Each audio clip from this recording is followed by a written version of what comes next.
자, 그럼 흑암의 빗줄기 제4장 비혼의 그 비전을 우리가 한번 이제 개략적으로 살펴봤는데요. 54페이지 보면은 비혼이 말하는 그 삼중구조가 나오죠. 내적인 세계, 즉 내적인 정신 세계는 무의식의 세계고, 그렇죠. 외적인 세계는 의식의 세계입니다. 그리고 내부와 외부를 초월해 있는 그 너머에 있는 알려지지 않는 세계, 이게 제3의 영역이고 5의 영역인 거죠. 그렇죠? 이것까지 우리가 이제 포괄 하는 거다. 자, 그러면서 밑에서 한 7째 줄 보면 우리의 내적 및 외적 우주를 가로지르고 끊임없이 진화하는 오와 연합하는 거다. 그리고 오가 우리 자신이 되도록 허용한다. 오가 우리 자신이 되는 것은 오의 육화죠. 그래서 그것이 오화살표 K가 되는 겁니다. 그렇죠? 우리가 오가 되는 거다. 오가 우리한테 와야만 우리가 오가 되는 거다. 그런 얘기를 했고요. 그 다음에 이제 그 55쪽에 보시면은 비오는 초월주의자로서, 즉 초월주의자라고 하는 것은 형이상학적이죠. 그렇죠? 보이지 않는 세계, 정신세계에 관심을 갖는 거죠.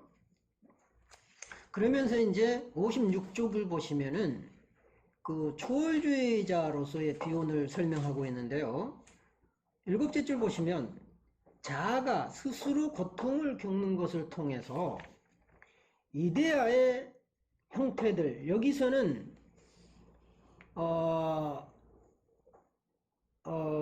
이제 폼과 매터라고 얘기를 하는 거죠. 보통 철학에서는. 그러니까 형상과 진료라고 번역을 합니다. 철학에서는.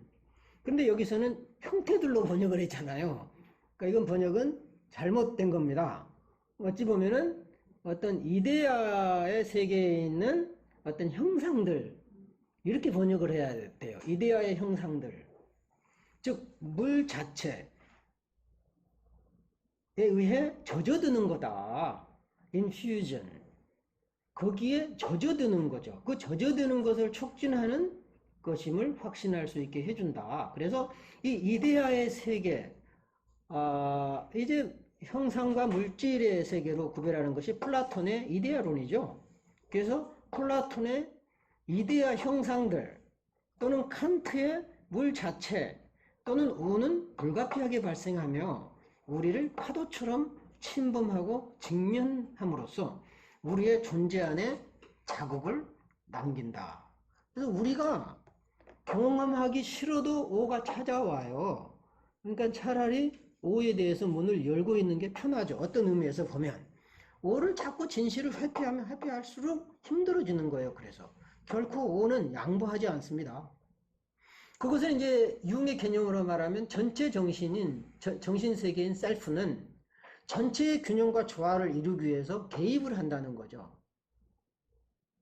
만약에 그 셀프가 개입을 하지 않으면 정신은 망가져 버립니다. 이제는 죽음의 세계로 갈 수밖에 없어요. 마지막 생명이 있을 때까지 개입하게 돼 있다는 얘기죠. 보상적으로 개입을 합니다.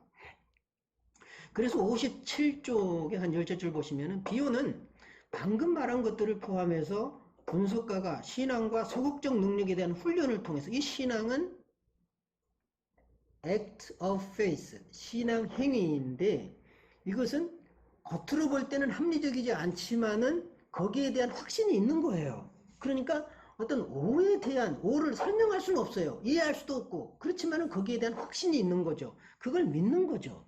그래서 그 신앙이 있어야 되고, 또 네거티브 파서빌리티, 어떤 소극적 능력을 우리는 키우도록 훈련을 해야 된다는 거예요. 응? 저절로 주어지지 않아요. 이런 여러분과 이제 제가 하루 종일 이런 그 분석 작업을 하고 또 공부를 하고 하는 것은 어쩌면 그런 훈련 과정의 일부겠죠. 그래서 그런 훈련을 통해서 오를 수용하고 오가 되는 것을 목표로 삼았다. 그래서 무한히 창조적인 자기와의 만남을 추구했다. 응?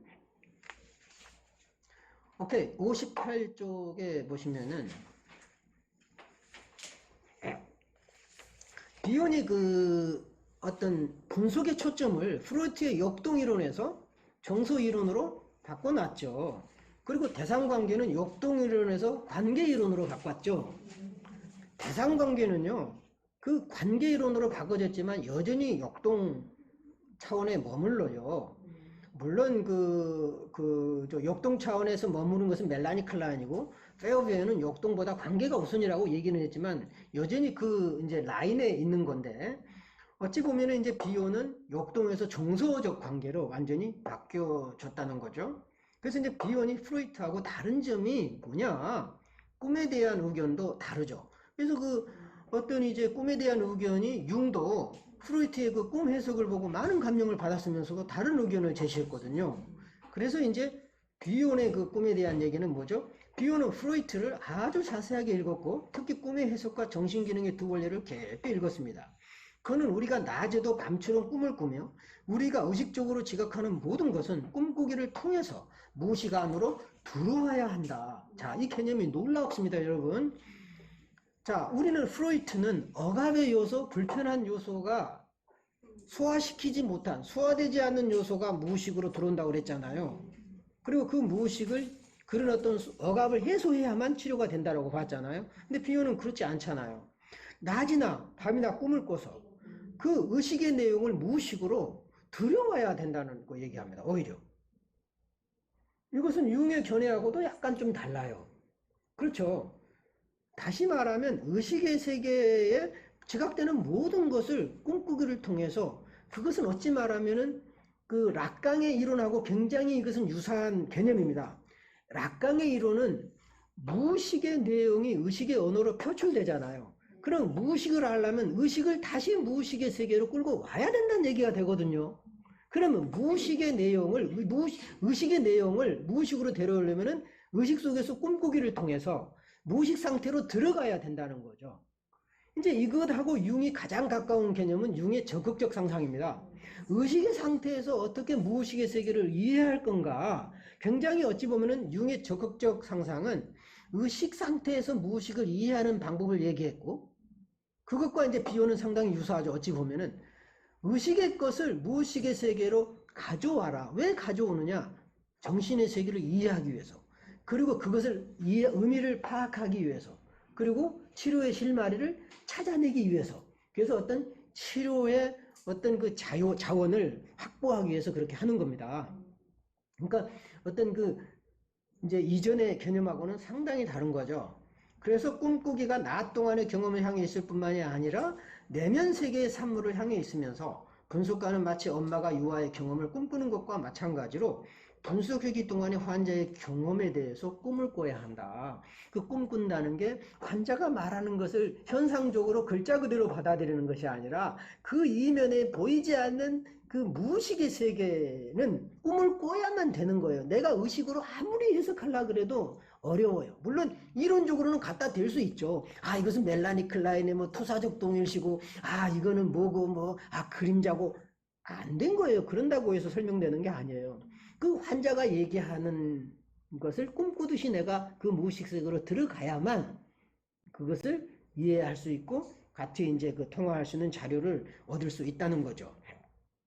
이러한 생각 배후에는 꿈꾸기 경험이 무의식적 사고를 구성하고 있으며 오의 양태인 알파 기능과의 접촉을 통해서 지금 중요한 얘기 있어요. 오의 양태다, 모델이다. 여기서는 모델을 양태라고 표현을 했는데 나는 어트리뷰트라고 나는 전번에 얘기한다고 그랬어요. 하나의 그 양태를 모델을 양태로 번역할 수 있지만 어트리뷰트는 하나의 그 표현 양식일 수도 있어요.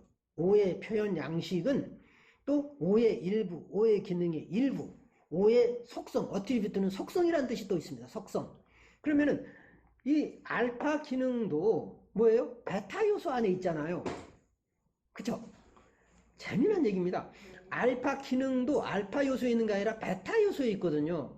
베타 요소는 이미 어쩌면은 베타를 알파로 소화시킬 수 있는 능력을 갖고 있다는 뜻도 됩니다. 그러니까 베타는 비록 우리가 소화는 못 시켰지만 그 안에 스스로 알파 요소가 될 수 있는 잠재력이 있다는 뜻입니다.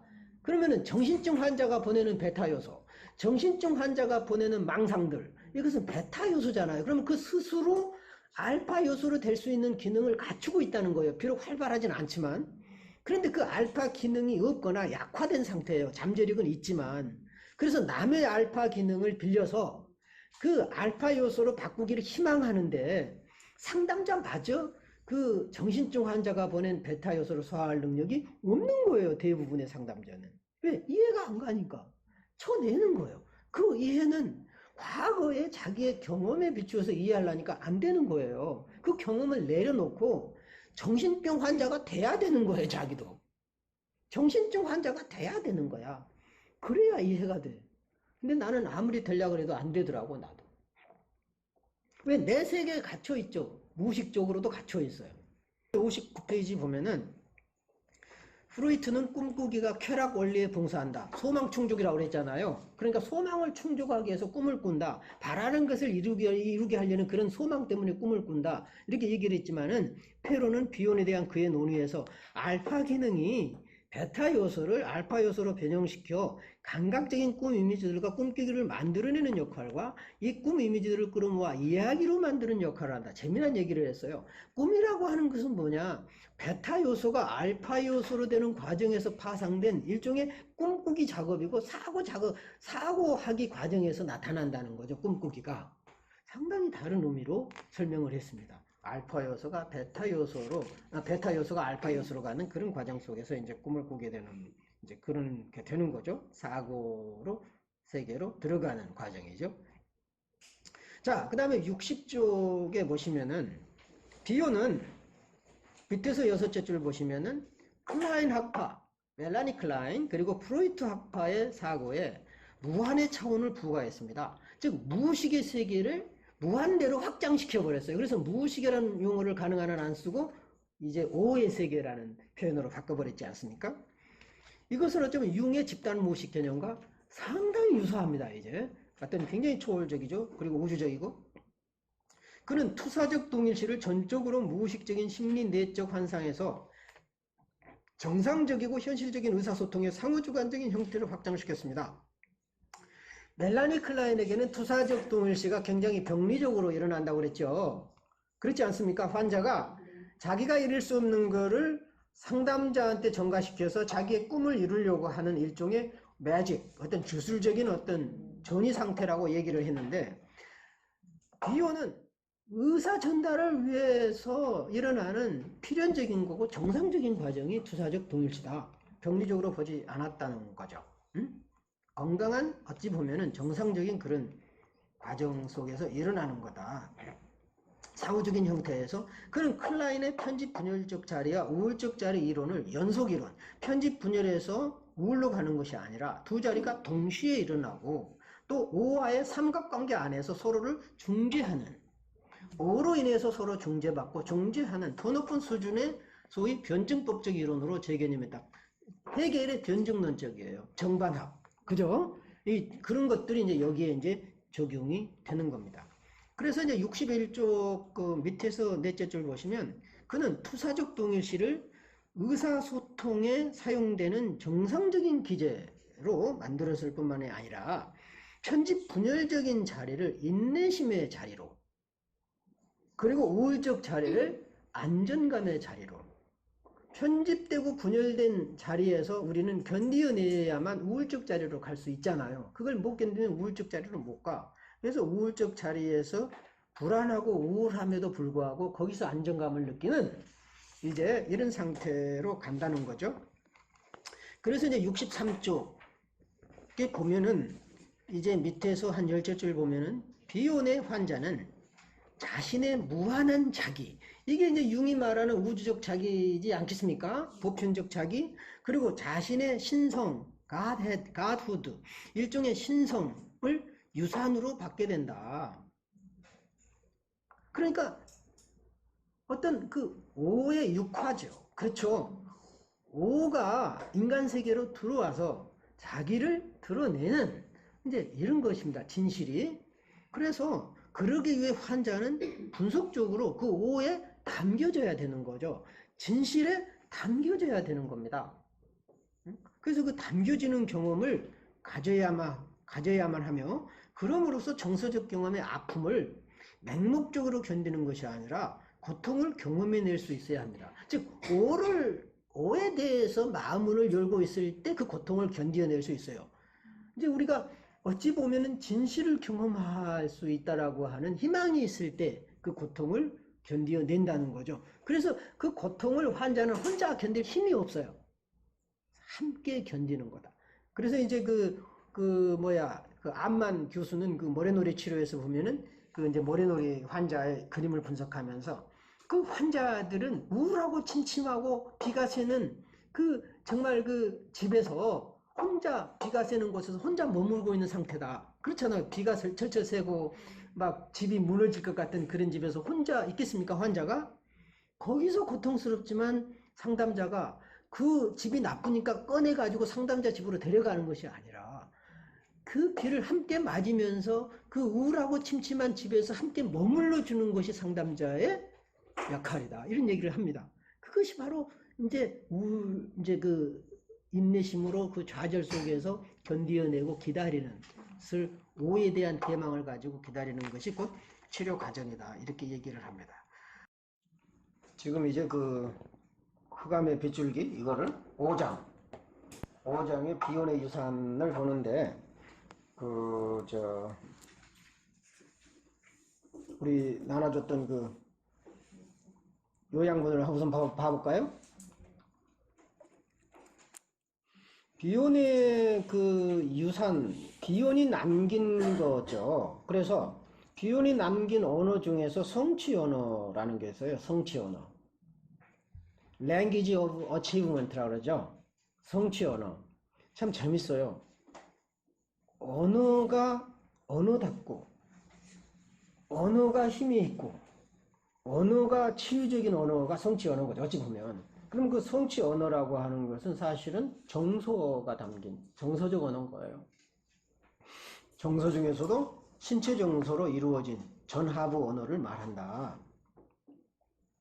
그러니까 이제 어떤 이론을 잘 세우고 언어의 구조가 잘 된 것을 성취 언어라고 하기보다는 정서적, 그렇죠? 치유적 언어인 거예요, 사실은. 두 번째, 그 비혼이 말하는 정신분석을 하는 요소가 있어요. 뭐죠? 담는 것과 담기는 거예요. 오케이. 이제 이것이 비혼의 이론이면서 기법입니다. 자, 여러분 상담할 때 가족 상황이 어떤지, 문제가 뭔지, 괴로움이 뭔지 이렇게 출발을 했겠죠? 근데 이제 바꿔보시라는 거죠. 상담을 하면서 누가 담아주는 자며 누가 담기는 자인가. 되게 상담자가 담아주는 사람이죠.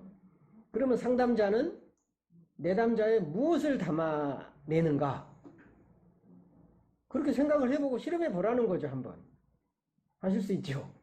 한번 시도를 해보시기 바랍니다. 자꾸 기법이 없다 그러지 말고 상담을 하면서 다른 생각 다 하면 못해요. 이걸 가족관계가 어떻지? 또 이 사람이 잘못이 뭐지? 수정해져. 이전의 사고방식을 봐주면 절대 못합니다. 시도해 보세요. 한번. 자, 정신분석을 할 수 있는 가장 중요한 요소가 담는 것과 담기는 것이라면 내담자가 오자마자 담아내는 사람과 담기는 사람이 있죠. 또 담는 것과 담기는 것이 있어요. 그러면 자, 담아내는 사람이 누가 되냐? 주로 상담자가 되죠. 담기는 사람이 누가 되냐? 주로 내담자가 되지 않습니까? 근데 때로는 상담하다 보면요, 반대로 되는 수가 있어요. 오히려 내담자가 담아주고 상담자가 당기는 경우도 발생한다는 거죠. 그 순간을 캐치하는 게 정신분석이에요. 오케이. 보통 보면 상담자가 담아내죠. 근데 역전된 거잖아요. 그러면 왜 이런 역전 현상이 생기는가를 여러분이 캐치할 수 있다면, 그리고 그 순간을 포착할 수 있다면 정신분석 세계로 한 걸음 들어온 겁니다. 오케이. 왜? 그 역전된 것은 몰라요. 의도적이지도 않아요. 우연히 발생했지만 그 사이에 무의식의 역동이 일어난 거죠. 그래서 역할이 바뀌도록 환경이 조성돼 버린 거죠. 그 무의식의 역동이 있어요. 우연이 되질 않아. 그리고 어쩌면 담아내는 사람이 필요했던지, 공간 필요가 있었던지, 아니면은 역전이 때문에 힘들었던지 하여간 뭔가 무의식의 역동이 있어서 담는 역할을 포기해 버렸을 때 내담자는 지가 담아내야만 또 살잖아요. 관계가 이루어지잖아요. 예를 들어서 엄마가 아이를 담아내는데 실패하면 아이가 엄마를 담아냅니다. 놀라워요. 놀랍죠. 엄마가 아이를 담아내야 되는데 엄마가 아이를 담아낼 능력이 없어. 그럼 아이를 버리잖아요. 버리면 아이는 버림받기 때문에 버림받지 않기 위해서 엄마를 담아내야만 그 관계가 이루어지죠. 커넥션이 이루어진다는 거예요. 링크, 연결이 된다는 겁니다. 그 역전이 되면 어떻게 되겠습니까? 우선은 살지만 많은 또 이제 문제가 발생하지 않겠습니까? 이런 부분. 그러니까 무의식적인 어떤 사건과 역동에 의해서 두 사람의 관계가 어떻게 흘러가지? 이것을 면밀히 보는 거예요. 그렇게 볼 수 있는 눈이 여러분이 생겼다면 정신분석에서 해결한 걸음 들어오는 거란 말이죠. 그런데 정신분석의 요소는 담는 것과 당기는 거다 백날 외워봤자 정신분석 세계로 못 들어온다는 거죠. 또 예를 들면 상담자는 담아내야 된다라는 거 일방적으로 안다든가 위니컷이 말하는 얘기를 뭐 안아줘야 된다라든가 이런 식으로 일방적으로 하는 것은 결코 정신분석이 아닙니다. 몸으로 경험을 본인이 내가 담아내고 있는지 몸으로 경험하라는 거예요. 몸으로. 그리고 내가 담기고 있는 건지를 몸으로 경험하라는 거죠.